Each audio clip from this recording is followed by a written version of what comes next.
So yeah, Rocky Fresh got a new mixtape coming up. It's been a minute since he dropped something, and I'm like, yeah, damn, what is nigga gonna drop something? And I finally find out, he dropped a mixtape. This was the first mixtape I actually heard from him driving 88. That shit is fire. I definitely love the concept behind it and the whole, song structure, the way he put each song together on that body of work. But it's been a cool little minute, and I'm like, wow, this nigga been kind of quiet. So I had seen him in an interview talking about it. I think this was a joint he did when he was on MMG. I'm like, yo, he releasing a mixtape. That's cool. Didn't really know what it was about. I thought it was gonna be a song, but it's just it's a mixtape. So I think that's cool and everything like that. And finally, we get some new music from him. Yeah, this was the joint right here we did with Casey Veggies. Well, I think Casey Veggies totally destroyed him on his tape, but he's from Chicago. This was around the time I think before I started listening to Sosa and them. He just was different. You know what I mean? I think I heard of him before Chance the Rapper and everything like that. But yeah, man, he released this tape right here on his birthday. That was pretty dope. I fuck with that. Solid, short but sweet. You know what I mean? And I was like, wow. So we come here 2016, and this is the tape, man. The night I went to, and that's that. So I'm definitely intrigued by that. Kind of a basic, cover or whatever. And it's a track list. You got Ed Sheeran on here, Chris Brown, interlude, which I don't know why people do the interludes, and then they got Ross, and then that's it. So I'm wondering, can he hold a whole body of work by himself, basically with no kind of help far as features and everything like that? Sometimes they have additional vocals that they won't really have credited, but I'm definitely intrigued to see what he gonna do with this. I haven't really heard no songs that he got out now. I think he got a couple joints out. I don't know if they're on this body of work, but I did see he had a couple songs out.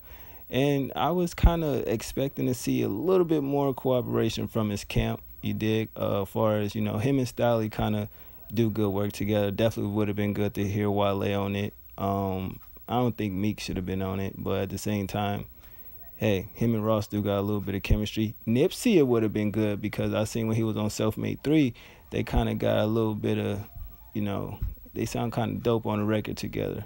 But, I mean, you got two interludes, basically, and it's what, 5, 6, 7, 8, 9, 10, 12 records. So that's basically 10 records, two interludes, you know what I mean? But it is what it is. He's still on the MMG label, so I see that's what's up. That's not bad at all. And I'm looking, did I say Atlantic down there? So I'm wondering if this gonna be sold. I mean, it is a mixtape, but you never know these days. People be selling mixtapes, and that's the first time I've seen. I mean, I guess you would have the label you signed to on a mixtape. I've never really seen that before, but yeah. So other than that, it's just good to have him back.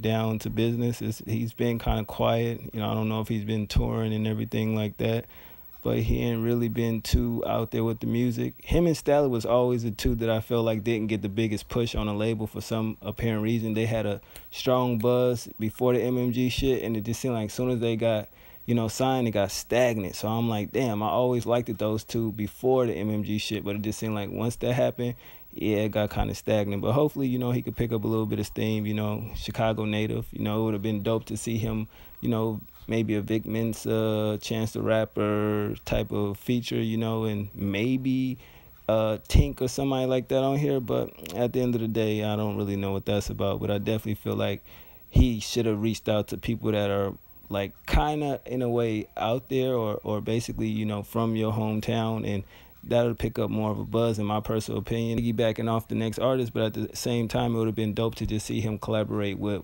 the sound of Chicago what's going on now, you know what I mean, and mix with his sound with the new thing that's going on, you dig? But that's just my thoughts on it.